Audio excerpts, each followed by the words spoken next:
Breaking news చూస్తున్నాం. ఇటు పాకిస్తాన్కు ఆఫ్ఘనిస్తాన్ బిగ్ వార్నింగ్ ఇచ్చింది. పాకిస్తాన్పై భీకర దాడులు చేస్తామని వార్నింగ్ ఇస్తుంది. అలాగే ఆత్మాహుతి దళాలు సిద్ధంగా ఉన్నాయి అంటూ ప్రకటన చేస్తుంది. సుమారు 50 మంది బెల్ట్ బాంబులతో దాడి చేయడానికి సిద్ధంగా ఉన్నారన్న ఆఫ్ఘాన్. ఇప్పటికే పక్తికా కోస్తో ప్రాంతాలలో మరి ముఖ్యంగా దురేంద్ లేన్ అని చెప్పొచ్చు, దురేంద్ లేన్కి పరిసర ప్రాంతాల్లో ఆఫ్ఘాన్ వైమానిక దాడులు చేసింది.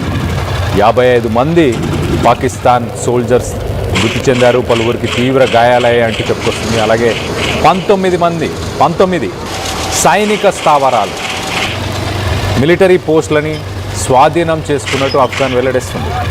యుద్ధంతో ఇటు ఆఫ్ఘాన్ అలాగే పాకిస్తాన్ మధ్య హై టెన్షన్ వాతావరణం నెలకొంది. ప్రస్తుతానికి పాకిస్తాన్ ఆఫ్ఘనిస్తాన్ మధ్య ఘర్షణలు మరోసారి బగ్గుమన్నాయి అనుకోవచ్చు.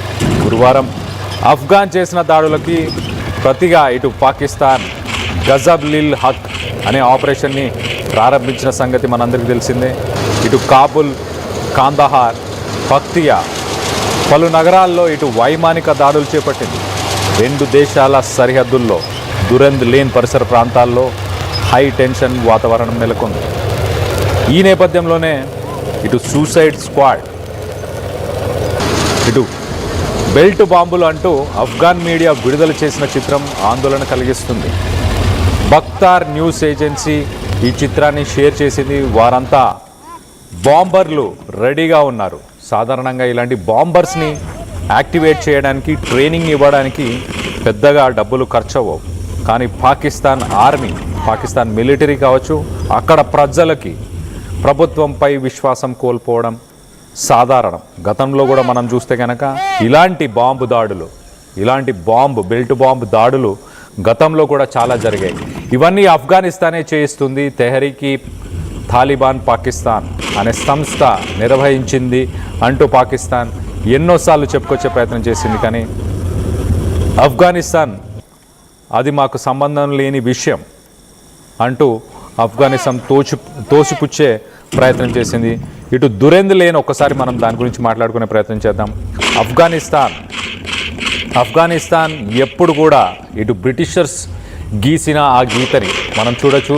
ఇటు ఆఫ్ఘనిస్తాన్ పాకిస్తాన్ మధ్య ఉన్న బార్డర్ లైన్, ఇటు మధ్యలో మనకు ఆ రెడ్ కలర్ డాట్స్ కనిపిస్తున్న ఆ బార్డర్ లైన్ ఏదైతే ఉందో దాన్ని దురంద్ లైన్ అంటూ చెప్పుకొస్తుంటారు. దాన్ని ఇటు బ్రిటిషర్స్ ఆ లైన్ని, ఆ బార్డర్స్ని బ్రిటిషర్స్ వాళ్ళు ఏర్పరిచారు, వాళ్ళు ఆ బార్డర్స్ని గీశారు. వాటిని ఆఫ్ఘనిస్తాన్ ఏ రోజు కూడా కన్సిడర్ చేయలేదు అంటూ గతంలో కూడా చెప్పారు. ఇప్పుడు కూడా ఆ దురేంద్ లేన్ని ఎప్పుడు కన్సిడర్ చేయట్లేదని చెప్పుకొచ్చే ప్రయత్నం చేస్తున్నారు. మొత్తంగా ఆ బార్డర్ని మనం చూస్తే కనుక 2640 కిలోమీటర్లు ఆ బార్డర్ మొత్తానికైతే ఈ 2 దేశాలని సపరేట్ చేస్తూ ఉంటుంది. ఆఫ్ఘాన్ తాలిబాన్ మరి ముఖ్యంగా ఆఫ్ఘాన్ గవర్నమెంట్ కానీ వీళ్ళందరూ ఆ బార్డర్ని కన్సిడర్ చేయరు. సో పాకిస్తాన్ మాత్రం ఆ బార్డర్లో ఫెన్స్ వేసి మిలిటరీ చెక్ పాయింట్స్ని పెట్టి అటు నుంచి ఇటు నుంచి అటు ఆఫ్ఘాన్కి సంబంధించిన కొన్ని తెగలు ఇటు పాకిస్తాన్లో అలాగే ఇటు ఆఫ్ఘనిస్తాన్లో ఉన్నాయి. వాళ్ళ రాకపోకలని అడ్డుకునే ప్రయత్నం పాకిస్తాన్ చేస్తుండటంతో మొత్తానికైతే తాలిబాన్స్ దాన్ని వ్యతిరేకిస్తూ వస్తున్నారు. సో ఒక్కసారి మనం చూస్తే ఇటు పాకిస్తాన్ మిలిటరీ ఎస్టాబ్లిష్మెంట్స్ ఆఫ్ఘాన్ తాలిబాన్ని క్యాలిక్యులేట్ చేయలేకపోయింది. ఆఫ్ఘనిస్తాన్ ప్రతిఘటిస్తుంది, ఇంతగా వాళ్ళని దెబ్బతీసే అవకాశం ఉంది అంటూ గతంలో ఎప్పుడు అనుకోలేదు. సో మొత్తం మీద వాళ్ళకి పాకిస్తాన్లో ఉన్న పాకిస్తాన్ మిలిటరీకి ఆఫ్ఘాన్ చుక్కలు చూపించింది. రానున్న రోజుల్లో కూడా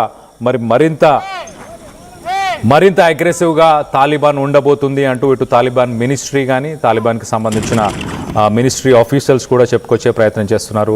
2021లో తాలిబాన్స్ ఆఫ్ఘనిస్తాన్ని కైవసం చేసుకున్న తర్వాత వాళ్ళ దగ్గర అంత సామర్థ్యం ఉందా లేదా అని పాకిస్తాన్కి ఉన్న అపోహలన్నీ ప్రస్తుతానికి తొలగిపోయాయి. మొత్తానికైతే ఇటు పాకిస్తాన్ కూడా ఏమాత్రం తగ్గట్లేదు, ఓపెన్ వార్ని డిక్లేర్ చేశారు. ఇటు పాకిస్తాన్ చేసిన ఎయిర్ స్ట్రైక్స్కి ఇటు Taliban spokes person Zabihullah Mujahid ఆయన తాలిబాన్ సక్సెస్ఫుల్గా డ్రోన్ స్ట్రైక్స్ని నిర్వహించింది. పాకిస్తాన్లో ఉన్న సిటీస్ ఇటు ఇస్లామాబాద్, నౌషీరా అలాగే అబోటాబాద్ ఈ ప్రాంతాల్లో ఉన్న ఆ సిటీస్ని టార్గెట్ చేస్తూ మేము డ్రోన్ స్ట్రైక్స్ని చేశాము అంటూ ఇటు తాలిబాన్ స్పోక్స్ పర్సన్స్ చెప్పుకొచ్చే ప్రయత్నం చేస్తున్నారు. మొత్తానికైతే ముజాహిద్ ఇటు పాకిస్తాన్కి ఒక వార్నింగ్ కూడా ఇస్తున్నాడు. అఫ్ఘాన్స్ క్యాన్ స్ట్రైక్ బ్యాక్, మేము ప్రతిఘటిస్తాము అంటూ ఆయన ఒక స్టేట్మెంట్ని ఇచ్చే ప్రయత్నం చేశారు. అలాగే పాకిస్తాన్ మిలిటరీ గనక డీస్టెబిలైజ్ చేసే ప్రయత్నం చేస్తే గనక ప్రతిఘటిస్తామంటూ చెప్పుకొస్తున్నారు. అలాగే తాలిబాన్ 50 మంది పాకిస్తానీ సోల్జర్స్ని ఇప్పటిదాకా హతమార్చాము. అలాగే ఈ దురేంద్ లేన్కి సంబంధించిన ఆ బార్డర్లో ఉన్న పాకిస్తాన్ మిలిటరీకి సంబంధించిన చెక్ పోస్టులన్నీ కూడా, బార్డర్ పోస్టులన్నిటి కూడా కైవసం చేసుకున్నాము. దాదాపు 19 సైనిక పోస్టులని స్వాధీనం చేసుకున్నాము అంటూ ఇటు ఆఫ్ఘనిస్తాన్ చెప్పుకొచ్చే ప్రయత్నం చేసింది. ఇటు పాకిస్తాన్ మాత్రం ఆ క్లెయిమ్స్ని డినై చేస్తుంది. సో మొత్తం మీద పాకిస్తాన్ ఒక ఓపెన్ వార్ డిక్లేర్ చేసి ఒక ఆపరేషన్ని కూడా కండక్ట్ చేసింది. ఫిబ్రవరి 27న ఇటు గజబ్ లిల్ హక్ అనే ఒక ఆపరేషన్ ఇటు పాకిస్తాన్ నిర్వహిస్తుంది. పాకిస్తాన్ డిఫెన్స్ మినిస్టర్ ఖ్వాజా ఆసిఫ్ ఈ రెండు దేశాల మధ్య ఓపెన్ వార్ ప్రస్తుతానికి నెలకొని ఉంది అంటూ ఇటు పాకిస్తాన్ డిఫెన్స్ మినిస్టర్ కూడా చెప్పుకొచ్చే ప్రయత్నం చేశారు. పాకిస్తాన్ ఎయిర్ ఫోర్స్ ఇటు కాబూల్, కాందహార్, పక్టికా అలాగే నన్గర్హర్ అనే ప్రాంతాల మీద ప్రస్తుతానికి పాకిస్తాన్ ఎయిర్ ఫోర్స్ దాడులని చేసే ప్రయత్నం చేస్తుంది. సో ఇటు దీనిపైన ఇటు రష్యా అలాగే ఇంగ్లాండ్ ఈ రెండు స్పందిస్తూ యుద్ధానికి సంబంధించిన సిట్యువేషన్ని డీఎస్కలేట్ చేయాలి, తగ్గించాలి, చర్చలకు రావాలంటూ చెప్పుకొచ్చే ప్రయత్నం చేసింది. ఇరాన్ ఆ చర్చలని నేను మీడియేట్ చేయడానికి రెడీగా ఉన్నా అంటూ ఇటు ఇరాన్ కూడా చెప్పుకొచ్చే ప్రయత్నం చేస్తుంది. సో మొత్తం మీద ప్రస్తుతానికి ఇటు పాకిస్తాన్కి మాత్రం ఆఫ్ఘనిస్తాన్ వార్నింగ్ ఇస్తుంది, ఏమాత్రం తగ్గే అవకాశం లేదు, ఏమాత్రం తగ్గమంటూ చెప్పుకొచ్చే ప్రయత్నం చేస్తుంది. ఒకసారి మనం ఈ బాంబర్స్ గురించి ఒక్కసారి చెప్పే ప్రయత్నం చేస్తా.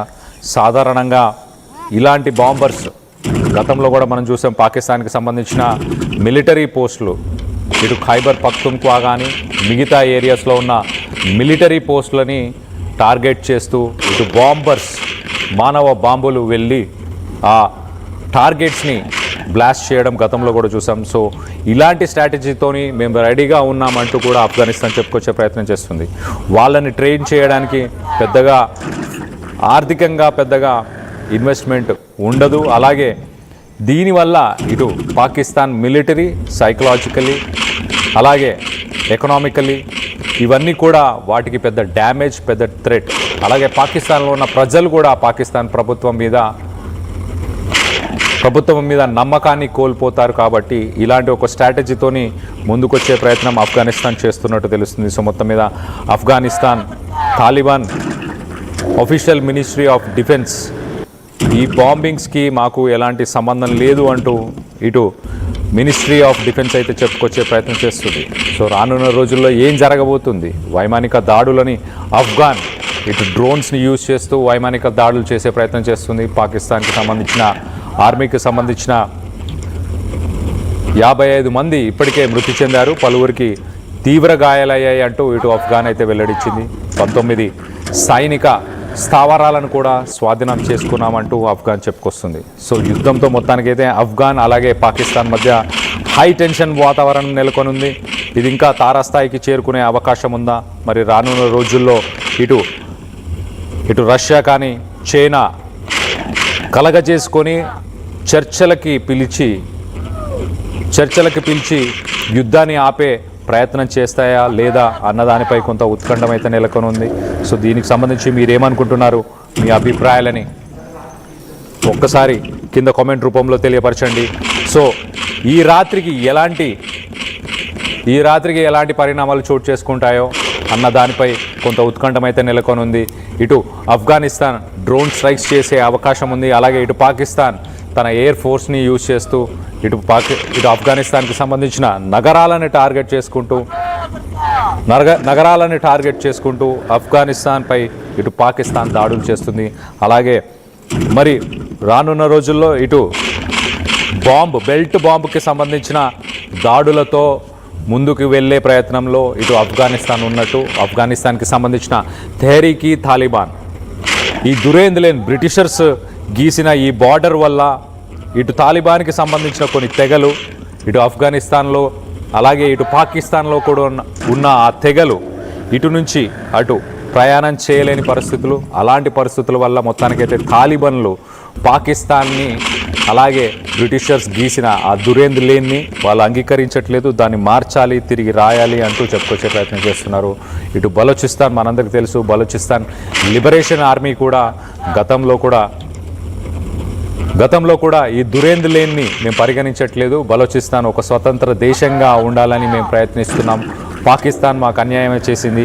ఇటు బలోచిస్తాన్కి సంబంధించిన రిసోర్సెస్, పెట్రోలియం, గ్యాస్, అలాగే అక్కడ పండే పంటలు కానీ అక్కడ నుంచి వచ్చే ఆ ప్రొడ్యూస్ని పాకిస్తాన్ వాడుకుంది. కానీ బలోచిస్తాన్కి ఏమాత్రం డెవలప్మెంట్ జరగలేదు అంటూ ఇటు బలోచిస్తాన్ లిబరేషన్ ఆర్మీ చెప్పుకొచ్చే ప్రయత్నం చేసింది. బలోచిస్తాన్లో ఉన్న కొన్ని తెగలు కూడా ఇటు ఆఫ్ఘనిస్తాన్ అలాగే తాలిబాన్కి సంబంధించిన తెగలు ఉన్నాయి. వాటికి కూడా ప్రస్తుతానికి డెవలప్మెంట్ లేకపోవడమే వీటన్నిటికీ కారణాలుగా ఇటు ప్రపంచానికి సంబంధించిన డిఫెన్స్ అనలిస్టులు చెప్పుకొచ్చే ప్రయత్నం చేస్తున్నారు. ఇటు బలోచిస్తాన్ ప్రాంతంలో కొన్ని ఏరియాస్లో అసలు అటు మౌలిక వసతులు అంటే ఇటు పిల్లలు చదువుకోవడానికి స్కూల్స్ కానీ, ఎడ్యుకేషన్కి సంబంధించి అలాగే ఎలక్ట్రిసిటీ కానీ, మెడికల్ ఫెసిలిటీస్ కానీ అలాంటి మౌలిక వసతులు ఇటు బలోచిస్తాన్లో ఉన్న ప్రజలకి, ఇటు తాలిబాన్కి సంబంధించిన తెగలకి కూడా లేకపోవడమే దీనికి ప్రధాన కారణం అంటూ డిఫెన్స్ అనలిస్టులు అయితే చెప్పుకొస్తున్నారు. ఈ రాత్రి ఏం జరగబోతుంది అంటూ ఉత్కంఠంగా అయితే నెలకొని ఉంది. దీనికి సంబంధించి మనం విజువల్స్లో చూస్తున్నాం. ఇటు తాలిబాన్స్కి సంబంధించిన తాలిబాన్ ఫోర్సెస్ ఇటు పాకిస్తాన్ మిలిటరీ పోస్టులని టార్గెట్ చేస్తూ దాడులు చేస్తున్న విజువల్స్ మనం చూస్తున్నాం. You're watching highly disturbing visuals. Viewers discretion is highly advised. దీనికి సంబంధించి